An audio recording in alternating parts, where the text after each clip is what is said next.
কুষ্টিয়ার একটা মালের অর্ডার ছিল, ওখানে আমার ডাইকা নিছিল। মোটামুটি ডাইকা নেওয়ার পরে প্রায় কোটি টাকার একটা অর্ডারের একটা অফার করছিল। আমার কাছে কিছু টাকাও চাইছিল, কিছু টাকাও আমি অর্ডার দিছি মিষ্টি খাওয়ার জন্য, কিন্তু ওই অর্ডারটা মানে আমি পাই নাই আর। কিন্তু আসলে ওটা সত্য কিনা আমি ওটা যাচাই করতে পারি নাই। আমার বাসা থেকে তো অনেক দূরে, কুষ্টিয়া কোথায় নাটোর, অনেক দূরে। মানে ওই মুহূর্তটা ভাই আমার জীবনে হয়তো মনে করছি যে আমার লাইফটা চেঞ্জ হয়ে যাবে, কিন্তু পরে যখন বুঝতে পারলাম যে না আমি ওটা পাই নাই বা ওটা একটা ধোঁকাবাজির মধ্যে পড়ে গেলাম কিনা, তখন আবার মানে নিজের থেকে মানে আস্তে আস্তে সয়ে নিছি আর কি। ছোটবেলা তো আপনার বাড়ি থেকে একটু রাগারাগি করে পরে চলে গেছিলাম ঢাকা যায়। আপনার ওই আমার এক চাচার কারখানা ছিল, কারখানার মধ্যে আপনার মোটামুটি 3-4 মাস কাজ করছি। করার পরে মানে কাজটা আমার হাতে চলে আসছে। বেতন বলতে তখন বেতন ধরে না, 3-4 মাস কোনো বেতন ধরে না। যখন কাজ শিখে গেছি তখন মানে বেতন ধরছিল। এই কাজের ছিল অ্যামাউন্ট ছিল সর্বোচ্চ 2200 টাকা। 2200 টাকা বেতনে যারা কাজ করছে তাদেরকে অনেক জায়গা থেকে দেখতে আসে যে আসলে 2200 টাকার কারিগরটা কেমন, একটু দেখে আসি। মোটামুটি মনে করেন যে তখন আমি কোনো বেতন টেতন নেই না। আমি যেখানে কাজ করছি আমার চাচার কাছ থেকে কোনো বেতন টেতন নেই না নিয়ে মোটামুটি 2-3 বছর ওখানে কাজ করছি। করার পরে নিজে আসা পরে আবার নিজে ব্যবসা করছি।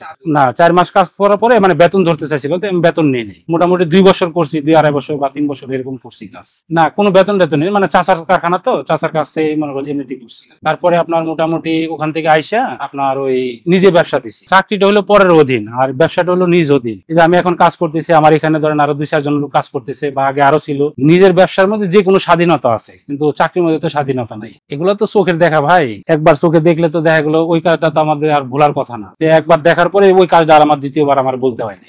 কারখানা দেওয়ার পরে 2-3 বছর যখন কাজ করছি, কাজ করার পরে আপনার কারেন্টের আগুন ধরে দোকানটা পুড়ে গেছি। পুড়ে যাওয়ার পরে আর মনে করেন যে নিজে দেওয়ার মতন সমর্থন হলো না। পরে আবার মনে করেন 4-5 বছর চাকরি করলাম। চাকরি করার পরে আবার নিজে এসে পরে আবার অজ্ঞান হয়ে গেছি। একটা টাকার মালও ব্যয় করতে পারি নাই। 2-2.5 লক্ষ টাকার মাল ছিল, 10টা টাকার জিনিস আমি ব্যয় করতে পারি নাই। যেসব সেলাই মেশিন গুলো আছে, সেলাই মেশিন গুলো পর্যন্ত আমি ব্যয় করতে পারি না। আগুনে চট লেগে গেছিলাম। এটা মোটামুটি রাত তখন 2টা-2.5টা বাজে।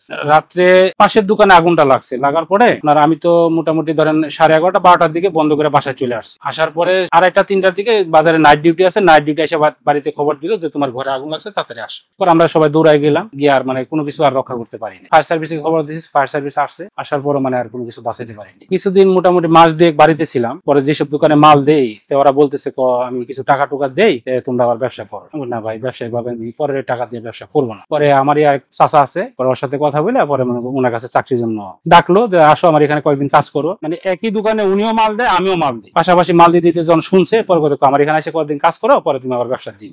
আবার ওখানে 3-4 বছর ওখানে কাজ করছি। কাজ করার পরে আইসা পরে আবার এখানে আবার নতুন করে ব্যবসা দিচ্ছি। এখানে নতুন করে ব্যবসা দেওয়ার পরে মোটামুটি আবার 2-3 বছর খুব ভালো চললো। কারিগর মোটামুটি 6-7 জন কারিগর আছে।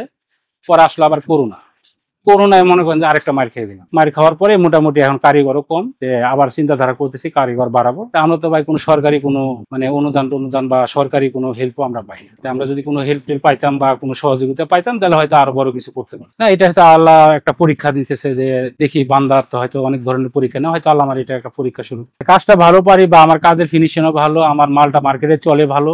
যে কোনো মার্কেটে মাল নিলে আপনার মালটা চলে টানে। ওই একটা বনবল আছে যে মালটা আমি যে কোনো দোকানে নিলাম ভালো একটা রেট পাই। 26,000 টাকা আমার ক্যাশ ছিল। মানে ওখানে যখন আমি চাকরি করছি, চাকরি করার পরে আমার খাওয়ান দাওয়ান আছে, সংসার আছে, সবকিছু করে আপনার 26,000 টাকা আমার টিকছে। এই 26,000 টাকা দিয়ে আমি প্রথম ব্যবসা আবার শুরু করছি। না ওরকম কিছু না, মানে আমার ধান্দা হলো যে আমি চাকরি করব না, আমি নিজে ব্যবসা করবো। 3-4 বছর করার পরে যখন আমার 25-26,000 টাকা আমার হাতে আসছে, আসার পরে আবার মনে করেন যে আমি নিজ থেকে আবার একা কাজ শুরু করছি একটা মেশিন দিয়ে। এক মেশিন থেকে আল্লাহ আমাকে মনে করেন যে আবার 6-7টা মেশিন করছে। কিন্তু করোনা আসার পরে আবার মনে করেন যে কারিগর কমাই দিছি, পুঁজিবাটা কিছু নষ্ট হয়ে গেছে। এখন আবার মনে করেন আস্তে আস্তে আবার বাড়ানোর চিন্তাধারা করতেছে। মানে দোকান ছিল আগে ছোট, আগে ওই সামনে দোকানটা ছিল না, শুধু মাল কারখানা মানে মাল তৈরি করে মার্কেটে দিতাম। পরে খুচরা ভালো বেচা কিনা হয়, এখন সামনে দোকান সিস্টেম করছি, পিছনে কারখানা। পিছনে যে এতটুকু বাড়াইছি, আবার এখানে পিছনে আবার গোডাউন করতেছি। পিছনে এখন আরো মহিলা টয়লা দিয়ে আপনার ওই অন্য ধরনের ব্যবহার করা চিন্তাধারা আছে। সর্বপ্রথম ছিল 10,000 টাকার ব্যবসা। ওই 2-2.5 লক্ষ টাকা আমি মার খাইছি, তখন আমার মূলধন ছিল আপনার 10,000 টাকা। হ্যাঁ, প্রায় 2-2.5 লক্ষ টাকা ক্যাশ করছিলাম। করার পরে কারেন্টে আগুন ধরে পুড়ে গেছিল। হ্যাঁ, ওইটা গোছানো টাকাই। না ভাই, ওসব ধরনের কোনো সহযোগিতা কোনো সাহায্য আমার জীবনে আমি পাই নাই। আমি করছি অনেকেই, আমি বহু লোকে করছি, কিন্তু আমি কারোর কাছে ওরকম সহযোগিতা সাহায্য আমি পাইনি।